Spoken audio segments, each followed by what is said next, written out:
here fighting against the Russian Empire during this mad scramble of the Far East. That's what I would say here right now. And of course, the Russians being the only source of power within this area, they have access to better troops, access to better guns, and the Koreans, basically we call them Chosun at this time, would be suffering from corruption, from many issues that would basically prevent them from becoming a great power that they should have been in the first place. And what you're seeing here right now is how fantastic the battles are within this mod. Instantly I was transported into an era where I felt I was making the big decisions, and I was fighting against Korean militia. And now of course I'm not really sure how powerful the Korean army was at this time, but I can definitely say it was not that great compared to, let's say, its Japanese neighbors, for example, who were already modernizing. Korea was like half a century behind when it came to terms of modernization. And really, this mod really showcases just how good the battles are, just how good everything is. It's like a new Total War game, a new Total War expansion, and all done for free. And let me start off by saying, if the World War I mod could literally bring tanks, then this mod is bringing dreadnoughts and all sorts of pre-World War I style naval warfare to this mod. And what you're about to see here is absolutely amazing. Now I'm going to keep quiet and let you witness this battle for itself. It just is freaking amazing. That's all I'll say.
just witnessed there was an amazing innovation done by Total War modders. You know, this is the potential, the height, the limit. Well, let's say the limit. Let's say that this is basically, if Total War modders decide that they want to do it themselves, they will do it. What you saw was the pinnacle or peak or evolution. I don't know what I saw, but I saw wonderful amazement that this is what Total War can reach to. I've always wanted a Victorian Total War game, and this mod has already made me want it so bad. Because look at it, we have Victoria 3, but the warfare mechanics aren't that great. Whereas with this mod, you're literally getting warfare on such an epic scale. And Shogun 2 is such a fantastic game that even if its graphics, its music, its atmosphere just fits in, you can see how the naval battle really fits. You can see the storm in the background. You can see all of this stuff going here right now. And right now this is all a work in progress. You will obviously see there are lots and lots of remaining issues to be resolved. But for what content this mod, this beta that I'm trying right now, it's absolutely fantastic. I mean, seriously, this has been done by Harry Hayes and a bunch of Korean modders, and they are doing a fantastic job. I'm telling you now, this is the future of Total War modding.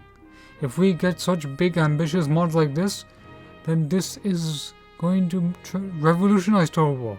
You basically say, hey everybody, let's go get Shogun 2 and let's play these amazing mods. And Shogun 2 is a fantastic game by itself. Fall of the Samurai was a great foundation, and this is building on top of it.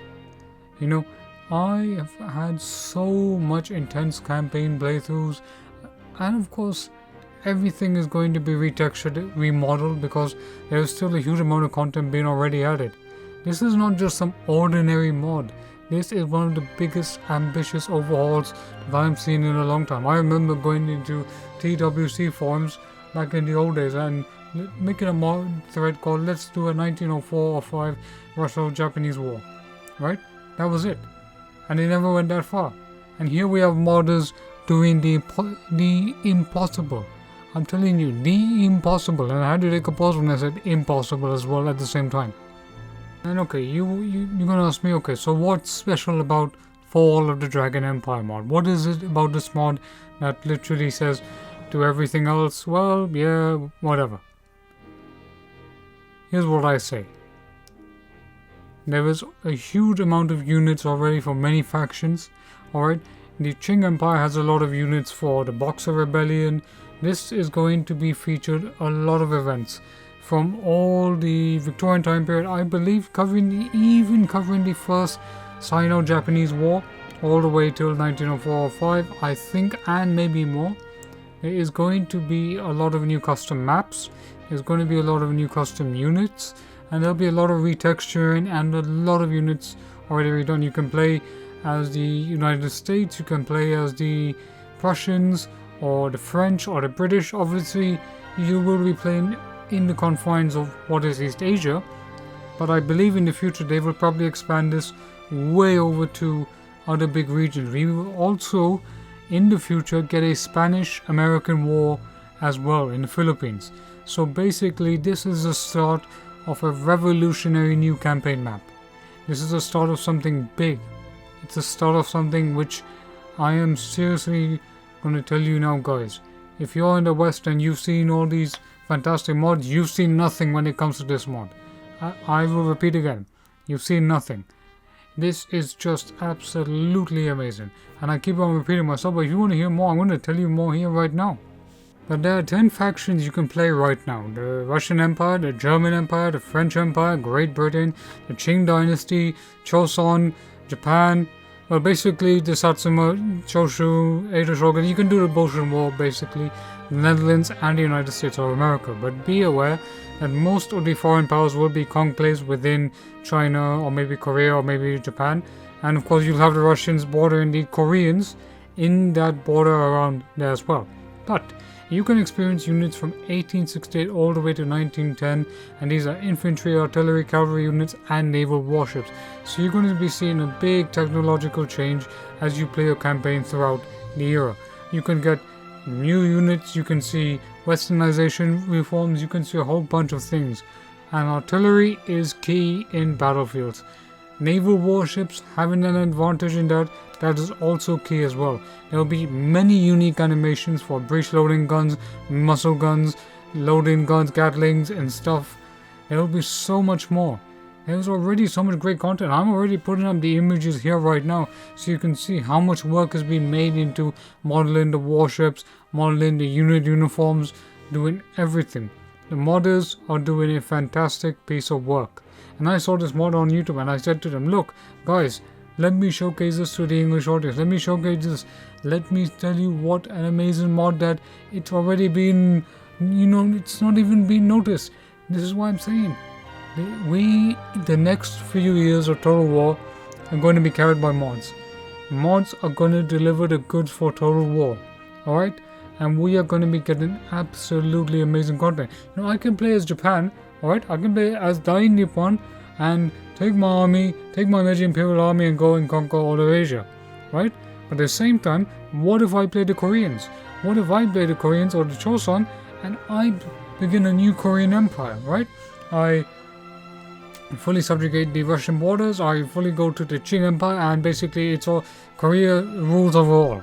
Or what if I play the Qing Empire and I conquer Korea, then I conquer Japan and then basically the world is in the empire of the Qing. Right? Or what happens if I play the French, the Great British or the Prussians or the Germans and I basically go European, whatever, XYZ. So that's it. This is the mod that basically is 19th century East Asia. There's so much gameplay already, and even though the mod is not completely finished yet, there's still a huge amount of work to do with technology trees, with units, with retexturing, as I've said many times again, of course. The main thing is that I can create my own story. This is a time period that I am really interested in, because this was the time period where Japanese power, or basically an Asian power, defeated the Imperial Russian Pacific Fleet. This was a really, really big thing back then. Expecting the Japanese to defeat the Russians in less than 5 minutes in a naval battle, that was unheard of, because the European colonial powers ruled at that time. And when the Japanese basically came in and said, no, we're going to show you what we're going to do, it's like, wow, that's amazing, right? So it's things like these that make this mod amazing. And version 1.4, I believe, will be having new custom cities, new units, maybe even new battleship models. We are going to be getting a huge amount of content in the future. What you've seen right here is nothing. I'm going to be doing live streams of this mod. I'm definitely going to be covering more content on this, because this is a mod that deserves way more appreciation. I think the best way you guys can do it is to join the Discord. Although it is in Korean, they all talk English, so there's no problem with that. You can join in and you can contribute to the mod. You can suggest what ideas do you want for this fantastic mod. I'm saying to all the big YouTubers as well that cover Total War mods, you need to try out this mod. Seriously, it's that amazing. And I'm really, really thankful to the modders of the Fall of the Dragon Empire mod for allowing me to have a look at this wonderful mod, because there is so much new content coming out. In terms of Total War modding, we're getting Lost Alliance. Shogun 2 is going to become a powerhouse of Total War games in the future. Just talking about this right now is making me excited for what we're going to be seeing in the future. I really am excited. And everything I'm showing you, from footage, from all sorts of battle stuff, there is so much more coming. And we are going to be getting a huge amount of campaign map expansions in the future. I believe so. Because I think if you already have the Carlist Wars, for example, okay, you already have the other one, the Morning Sun mod, then this Fall of the Empire Dragon mod is going to be another fantastic overall. And I can bet you that mod is going to be played for many, many years to come. I really can't wait to see what the modders are going to come up with in the future. What you're seeing here is absolutely fantastic. Alright. So stay tuned for more content on this. I'm definitely going to be covering it. We're going to be having our first naval battle live stream. Although it is a bit fast. One thing I would say to the modders is that they overhaul the naval ship mechanics, so battles don't literally last like 2-3 minutes. It lasts a bit longer. But we're going to be seeing more things. And I will repeat that a lot of this is work in progress. Nothing is final. A huge amount of content is going to be added. Custom cities are going to be added. And retexturing of battleships and new powerful navies that you're going to be fighting. They could literally turn us into World War One. You could turn us into World War Two. You could literally turn this into World War Two. No need of having the campaign map. Just have, the World War Two battleships, and then just do it. I think that would be really pushing Total War modding to the limits. But what we have in here is absolutely fantastic. All I can say is to the modders of the Fall of the Empire Dragon mod, you've done a fantastic job. Please continue to work on this mod and make all Total War fans, make them feel proud. Because right now, I think this mod is a blessing in disguise.